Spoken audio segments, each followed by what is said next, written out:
Bismillahirrahmanirrahim. Assalamualaikum warahmatullahi wabarakatuh. Ila hadratin Nabi Mustafa Rasulullah Muhammad sallallahu alaihi wasallam kafatil anbiya wal mursalin wa alihi wa sahbihi min kiramil ajma'in. Sahibul hizb wa tariqati maulana bil madaris al masajid masjidan nadul watan Syekh Muhammad Zainuddin bin Abdul Majid al masyhur al anfani wa sunni wa fara'ihi wa limuhibbiha la hadhihi an-niyyah wa ala kulli niyyatin salihah وابتغاء مرضات الله ونية القبول والإجابة لدفع البلاء والنصر على الأعداء وانتشار رمضان في جميع أرجاء الفاتحة. أعوذ بالله من الشيطان الرجيم. بسم الله الرحمن الرحيم. الحمد لله رب العالمين الرحمن الرحيم مالك يوم الدين إياك نعبد وإياك نستعين اهدنا الصراط المستقيم صراط الذين أنعمت عليهم غير المغضوب عليهم ولا الضالين آمين. الحمد لله الذي بنعمته تتم الصالحات والصلاة والسلام على سيدنا محمد سيد المخلوقات وعلى آله وصحبه ما دامت الأرض والسماوات.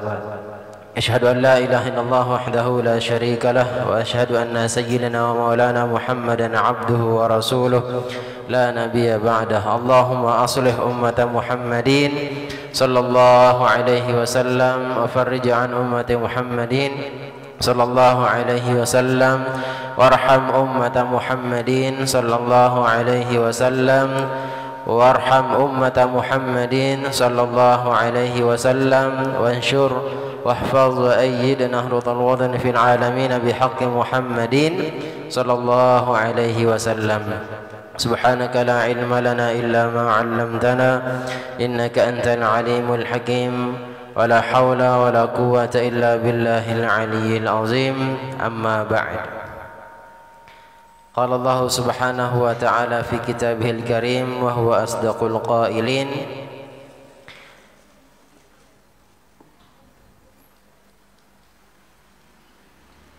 وما فعلته عن أمري ذلك تأويل ما لم تستطع عليه صبرا. Sadaqallahul azim wa nahnu ala dzalika minasyahidin wasyakirin. Amma ba'd. Alhamdulillah, pada sore hari ini Ibu kita masih diberikan kesehatan, keafiatan oleh Allah Subhanahu wa taala.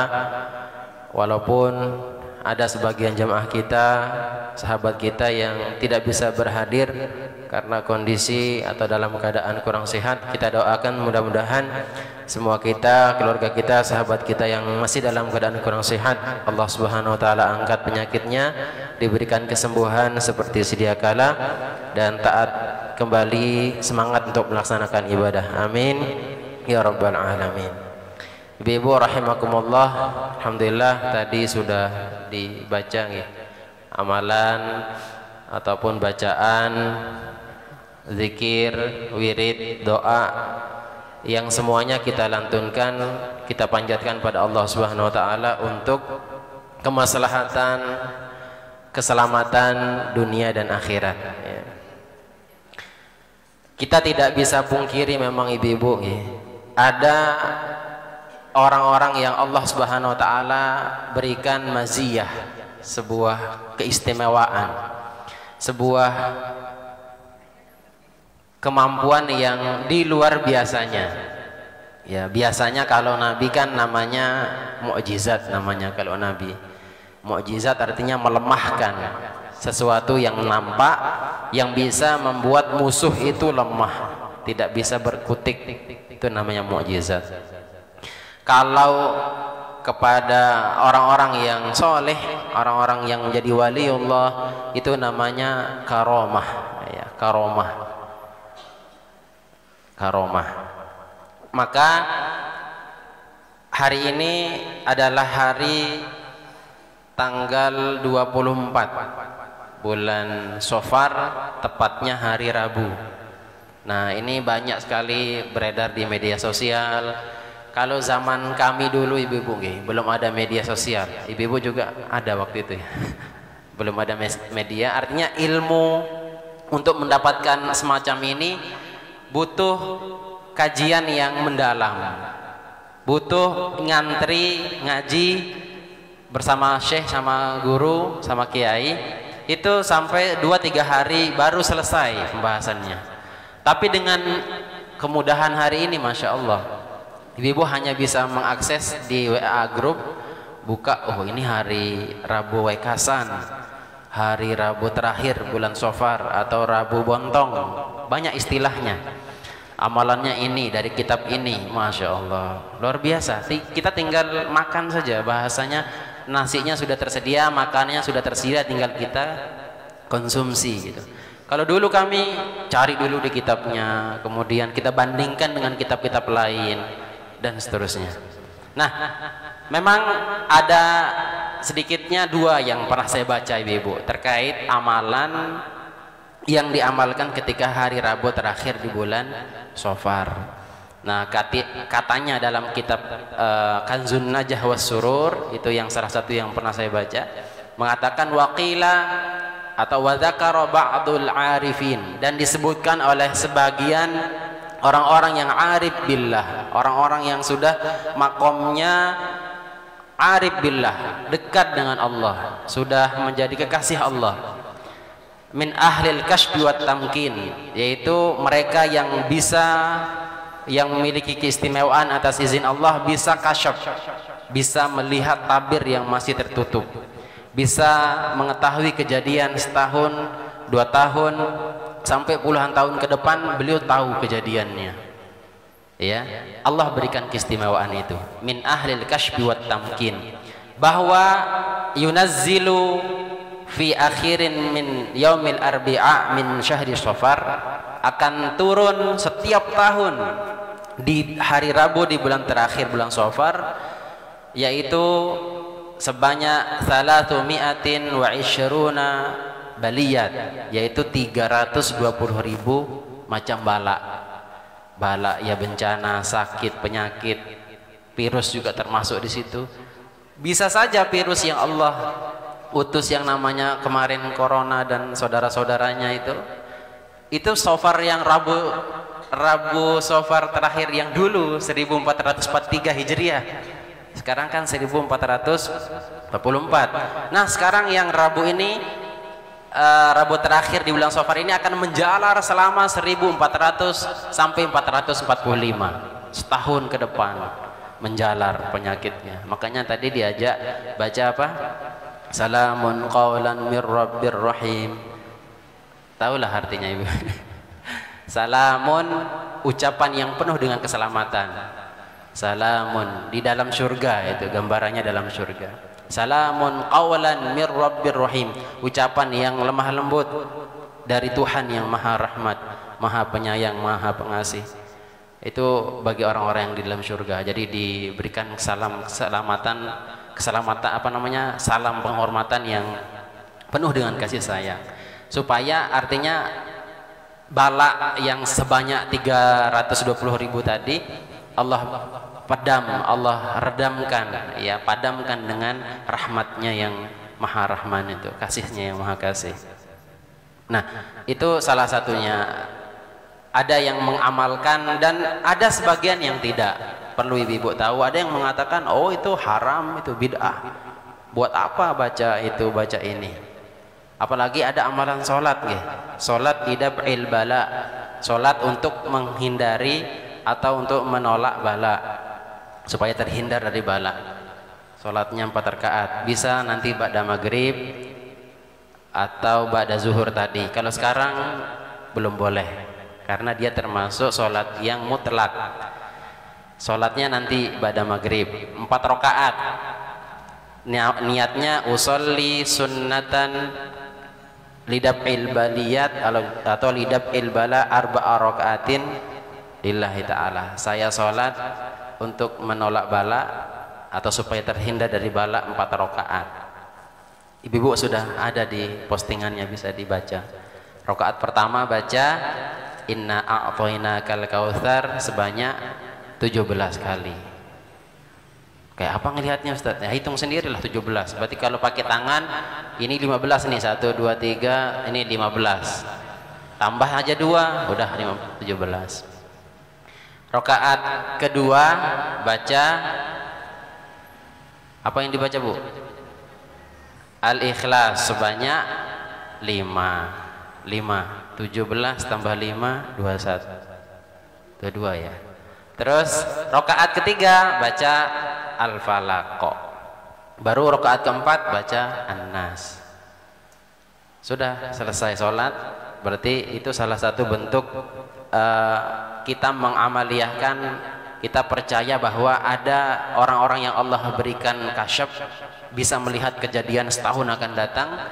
Kemudian kita percaya itu, kemudian kita amalkan doa-doanya, sunnah-sunnahnya dan seterusnya. Kemudian ada yang menyangkal, ibu-ibu, ada yang mengatakan tidak ada istilah itu. Nah, dalilnya dari hadis juga, ibu-ibu. Apa kata beliau?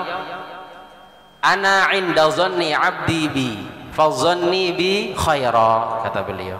Saya, kata Allah dalam hadis kursi, firman Allah, saya tergantung daripada persangkaan hamba saya, hambaku. Jika hambaku berprasangka baik kepadaku, maka kebaikanlah yang akan dia terima. Kalau dia berprasangka buruk, oh akan turun bala, akan turun penyakit, maka buruk juga yang akan dia terima. Maka kata Allah, fazanni bi khaira, maka hendaklah kalian berhusnuzon dengan saya, berbaik sangka dengan saya. Nah, maka tentu kita selaku orang yang belajar, selaku orang yang ngaji, menuntut ilmu, faham dengan situasi seperti ini, kita jangan pernah menyalahkan yang mengamalkan, dan juga kita tidak boleh menyalahkan orang yang tidak mau.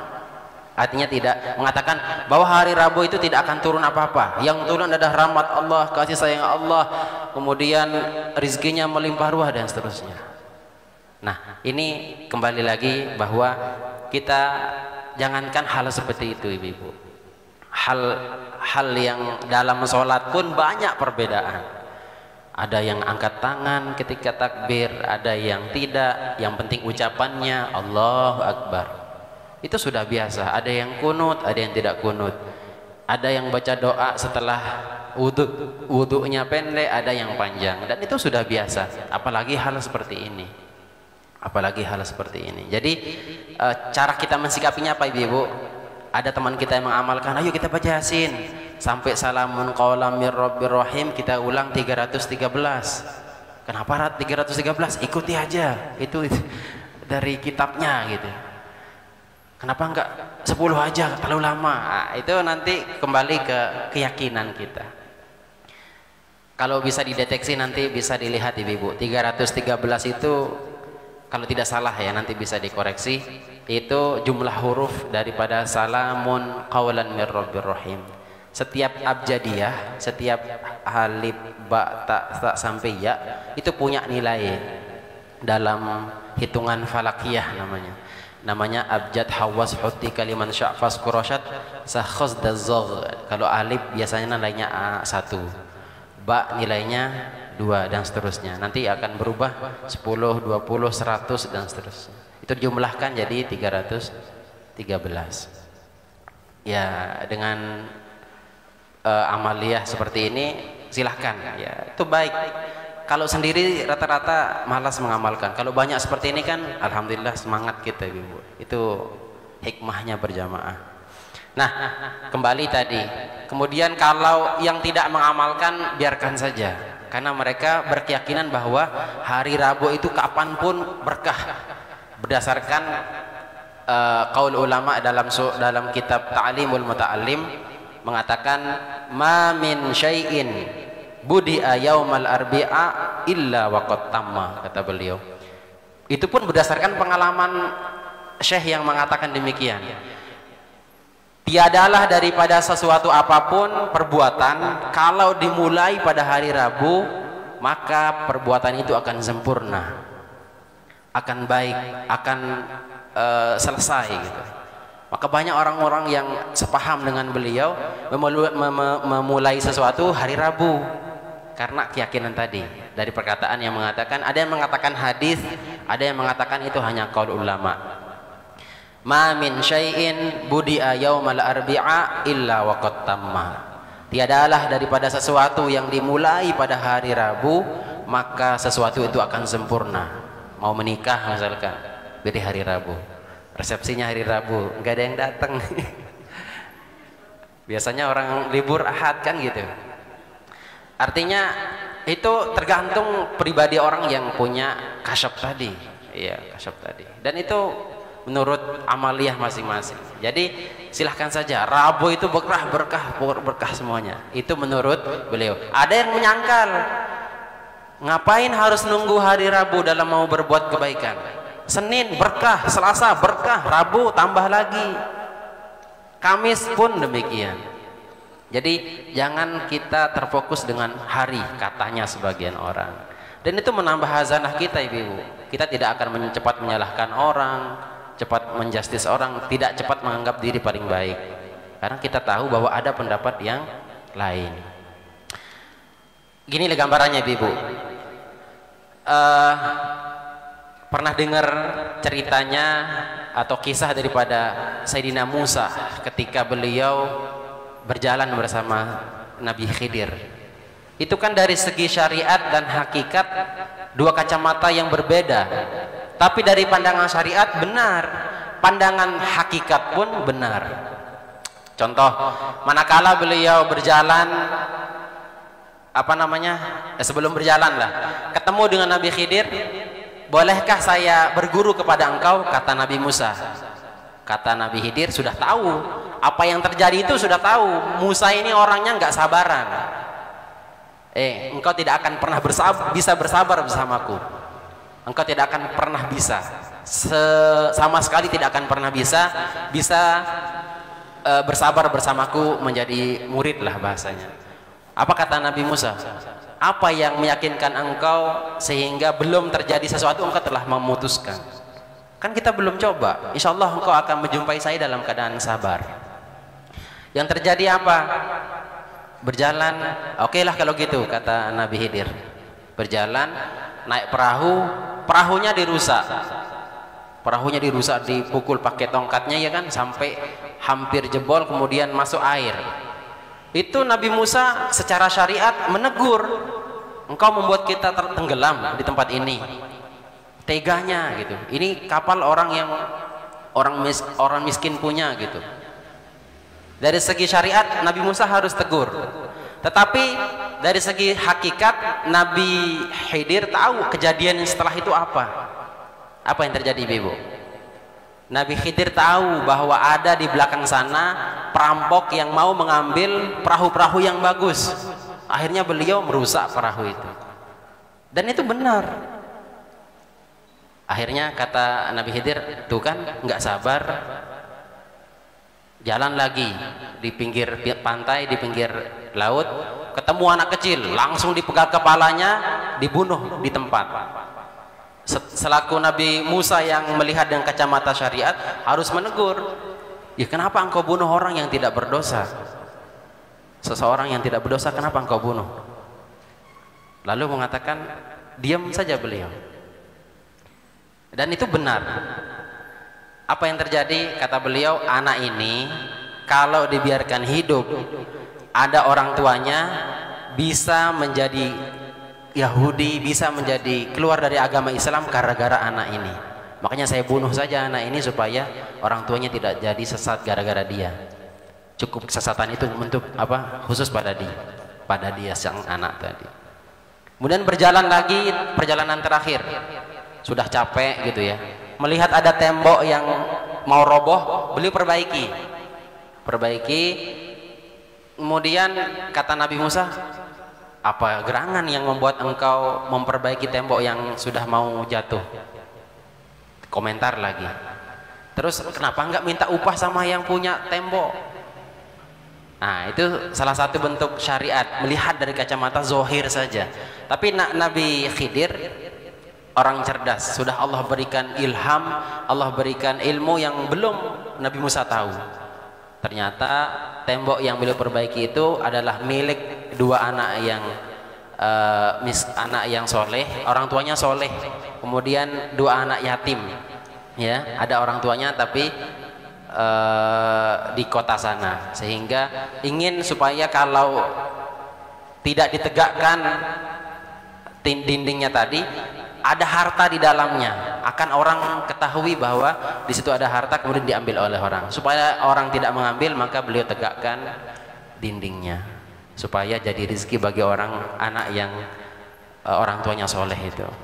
Dan itu kejadian yang apa ya, di luar nalar kalau kita lihat secara kacamata zahir, dan itu benar ibu.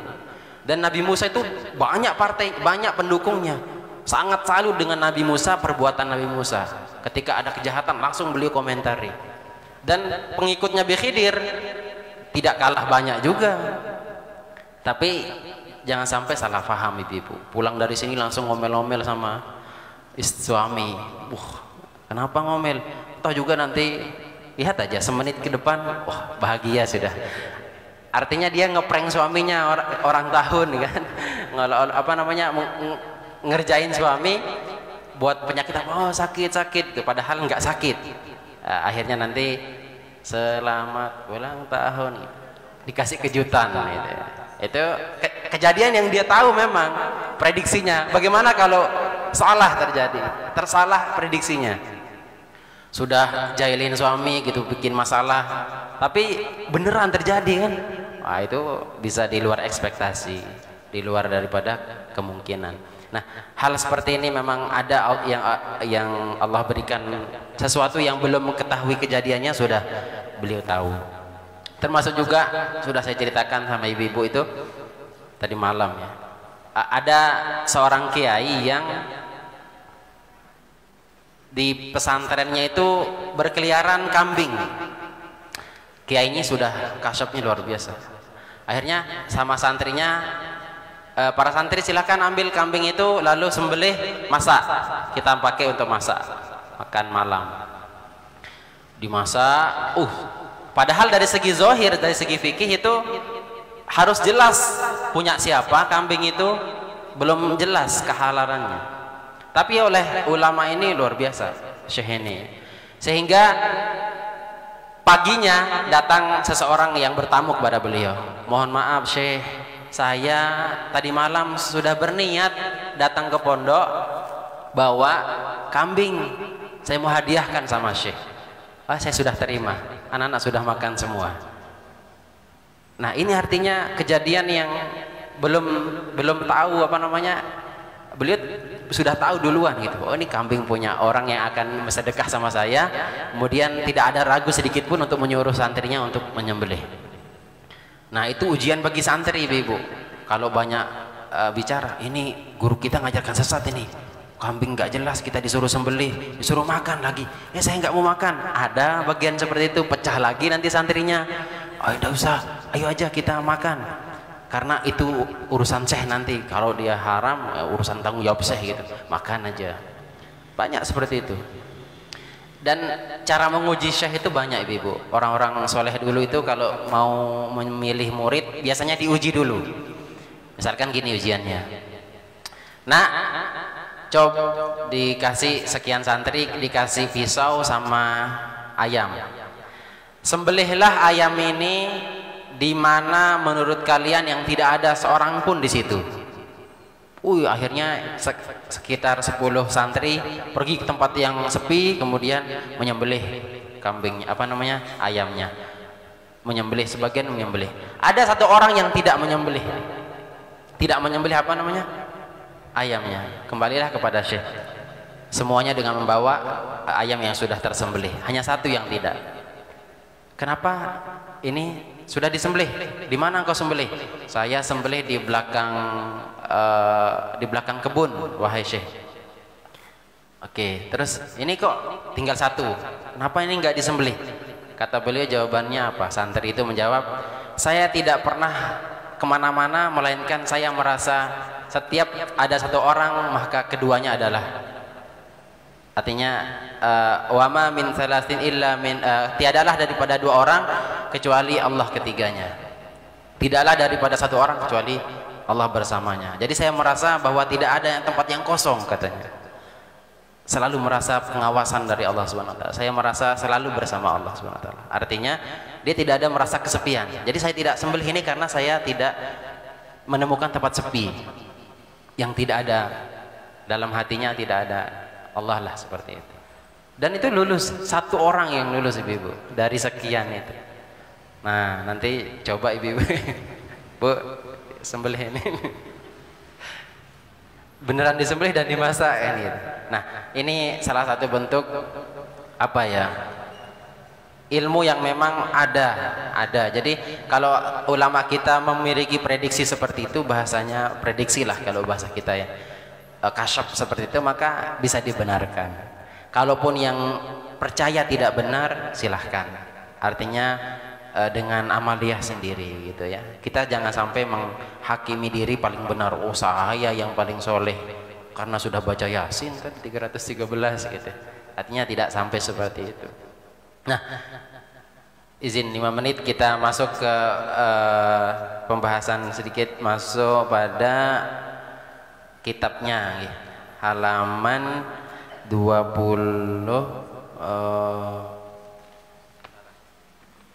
16 nih, keadaan bangsa Arab sebelum Islam. Satu judul saja, keadaan bangsa Arab sebelum Islam. Bagaimana orang-orang Arab dulu sebelum masuk Islam? Halatul Arabi qabla al-Islam. Kana al-Arabu qabla al-Islami musyrikin. Adalah orang-orang Arab sebelum masuk Islam, sebelum Islam masuk, mereka dalam keadaan musyrik, dalam keadaan menyekutukan Allah, membuat persekutuan, menganggap sesuatu itu berpengaruh. Ya, misalkan ibu-ibu punya cincin dari batu akik. Kalau dibawa ke tempat makan, kalau bawa cincin akik tadi tidak bayar, karena nggak makan. Karena nggak makan ya nggak bayar pasti. Artinya ibu yakin bahwa akik ini yang memberikan kekuatan, memberikan kelarisan. Itu syirik namanya. Syirik. Ya artinya menyekutukan Allah, menganggap sesuatu ada yang lebih kuat, yang memberikan kekuatan gitu. Atau punya make up, mengatakan dengan make up ini saya glowing, kemudian saya bisa dikatakan cantik. Terus tidak pernah menganggap bahwa glowingnya itu adalah hadiah dari Allah Subhanahu Wa Taala misalkan. Maka termasuk juga itu ibu, hati-hati. Yang mengatakan gara-gara bikin sponsor atau gara-gara jual bedak gitu, pokoknya mengatakan ini yang selama ini buat kita cantik, nggak ada kekuatan lain. Itu syirik gitu. Ya. Silakan seperti itu, maka tidak boleh ibu. Bahkan kalau ulama-ulama dulu itu, ulama soleh dulu, minum makan itu merupakan wasilah, ya wasilah atau perantara lah kita kenyang. Tapi ada yang mengatakan saya walaupun nggak makan kenyang. Tapi itu belum makomnya ibu, jangan dipraktikkan. Dia kalau lapar cukup membuka mulutnya, kemudian masuk angin atau dia mengkonsumsi angin, sendawa, alhamdulillah sudah kenyang. Jangan coba ibu ya. Itu beda makomnya. Beliau mengatakan memang minum itu tidak menyebabkan kita tidak haus. Tapi walaupun tidak minum, kadang orang tidak haus. Ada seperti itu ya. Jadi beda-beda makomnya lah. Ya, jadi kalau makom kita ibu-ibu udah jangan dicoba, karena adegan bukan untuk ditiru, kecuali yang profesional. Ya. Artinya makan itu adalah sama dengan ke dokter, mohon maaf, ke dokter kalau yakin sepenuhnya ke dokter itu adalah yang menyembuhkan penyakit saya misalkan, tidak ada intervensi Allah Subhanahu Wa Taala, syirik kita ibu-ibu. Taulah jamaah, gara-gara dokter ini saya sehat. Bayangkan kalau nggak ada, saya mati. Itu bisa syirik itu, hati-hati. Atau mohon maaf, HP misalkan. Oh, gara-gara HP ini saya tahu banyak hal. Saya bisa kemana-mana tanpa bawa ATM, ada semua di sini. Pokoknya tidak ada pengaruh lain selain HP. HP-nya nggak dicas sehari, mati baterai, nggak bisa ngapa-ngapain. Jadi kekuatan itu semuanya bersumber dari Allah Subhanahu Wa Taala. Adapun obat dia perantara, itu adalah wasilah gitu. Tetap kita harus ikhtiar ya, tetap kita berusaha. Jangan juga nanti pesimis ibu. Nah, itu namanya syirik. Kemudian ya'budunal asnam, mereka menyembah batu, berhala yang terbuat dari batu. Nah, ini mereka sembah, mereka buat sendiri, mereka sembah. Bahkan ketika patung ini kotori oleh cicak ataupun burung, jatuh kotoran burung di sana, mereka yang pokoknya lucu lah katanya ya. Mereka buat sendiri, mereka sembah sendiri. Ketika dikotori oleh burung, kepala Tuhannya dibersihkan. Kemudian yuqaddisunaha, bahkan mereka membersihkan, menganggap suci. Wa kanu yaqtuluna awladahum, ini jangan sampai terjadi di masa kita hari ini Ibu, yaitu mereka membunuh anak-anak mereka karena takut akan kemiskinan. Ada yang terjadi hari ini banyak Ibu, gara-gara banyak merasa banyak anak, kemudian dia membunuh anaknya, menganggap anaknya ini pembawa sial atau mengurangi rezekinya. Itu hati-hati. Jangan sampai kita berpikiran seperti orang-orang Arab masa lalu yang belum mengenal Islam ya. Kemudian wa yadfinuna banatihim wa hunna hayatun. Masya Allah, ini luar biasa lagi. Mereka orang-orang Arab itu kebiasaannya sebelum Islam datang menguburkan anak perempuan mereka dalam keadaan hidup-hidup. Kejamnya, nauzubillah min zalik. Ibu-ibu, seorang ibu itu luar biasa lah, tidak akan mungkin rela kalau anaknya dikubur hidup-hidup. Ini zaman orang Arab sebelum Islam datang itu seperti itu ibu-ibu.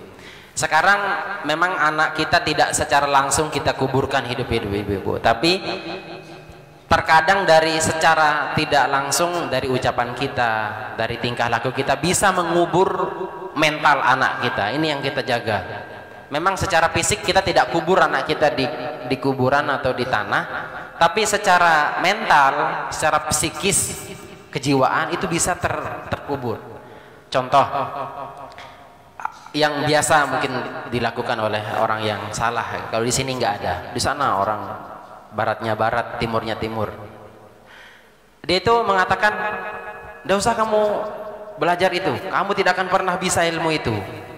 Contoh ya, dia tidak mau melihat anaknya les bahasa Arab misalkan, atau les ngaji kitab kuning, atau yang terjadi hari ini sukanya les matematika, les bahasa Inggris. Ya, tidak apa-apa lah. Misalkan, pokoknya kamu nggak boleh les bahasa Inggris, nggak boleh les matematika, kamu tidak akan pernah bisa. Itu salah satu bentuk ucapan yang bisa menguburkan mental anak. Jadi sejak dini sudah diajarkan supaya bersifat penakut, kemudian belum coba sudah ngalah. Kemudian ya wajarlah seperti itu. Jadi anak-anak kita seolah-olah kita kuburkan psikisnya. Itu hati-hati ibu. Kemudian suka membentak juga, itu bisa membuat psikisnya akan minimal terekam. Nanti kalau saya sudah besar tak gituin misalkan. Itu bisa merekam loh. Artinya bukan kepada orang yang pernah melakukan seperti itu oleh dia, tapi bisa saja ke orang lain. Gara-gara melihat kekerasan misalkan, sebentar-bentar nempeleng misalkan, sebentar-bentar jotos dan adu tangan misalkan, itu bisa direkam sama anak kita. Secara tidak langsung kita sudah menguburkan atau menanamkan perbuatan ataupun bayangan yang tidak baik. Ini hati-hati ibu. Ini jarang diperhatikan ya. Kalau kita hanya baca sejarah dengan konteksnya dulu, ngantuk kita ibu. Ngantuk. Jadi kita sambung dengan kejadian hari ini. Kemudian khasyatal ari wal aibi. Mengapa mereka menguburkan anak-anak perempuan mereka?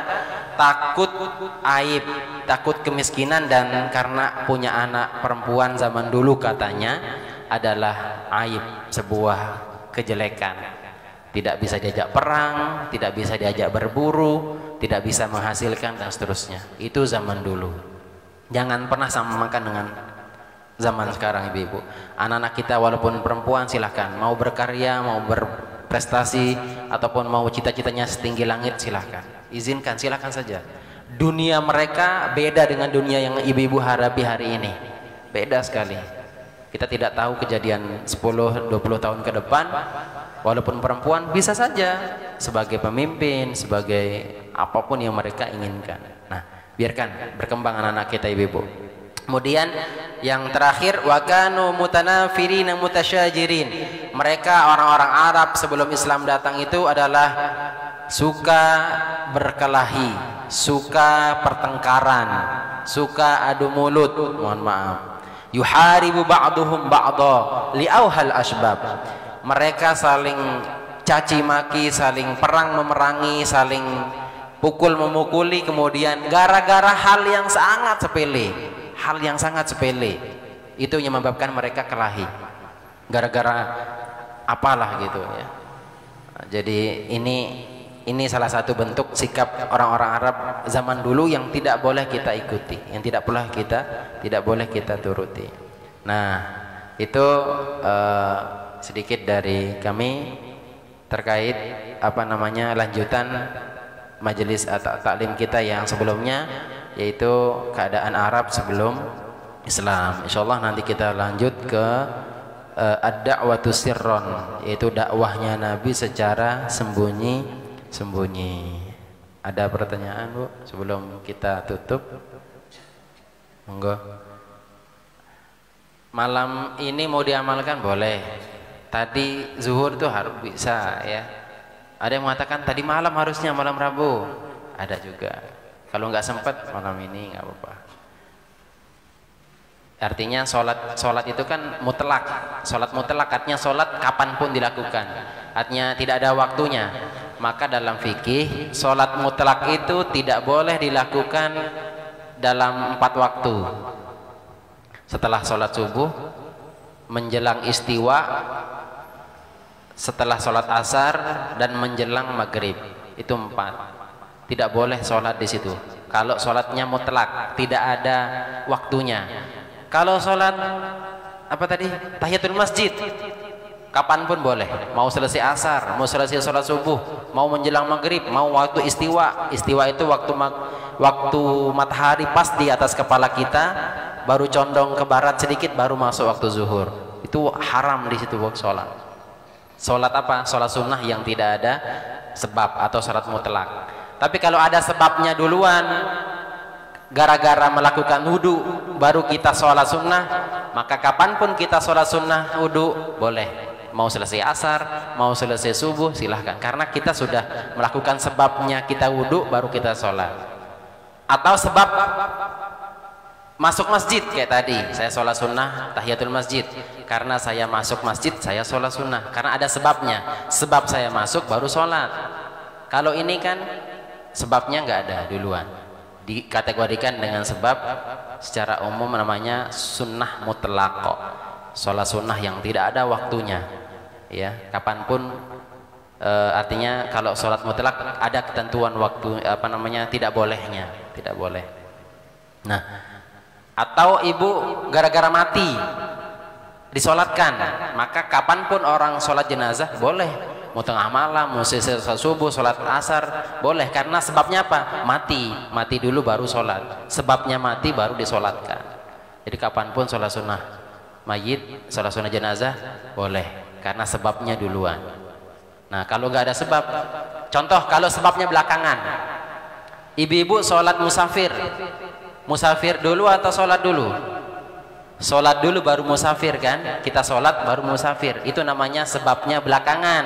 Sholatnya dulu baru sebabnya. Itu tidak boleh dilakukan selesai sholat asar, selesai sholat subuh, waktu istiwa dan waktu menjelang masuk waktu maghrib, itu nggak boleh.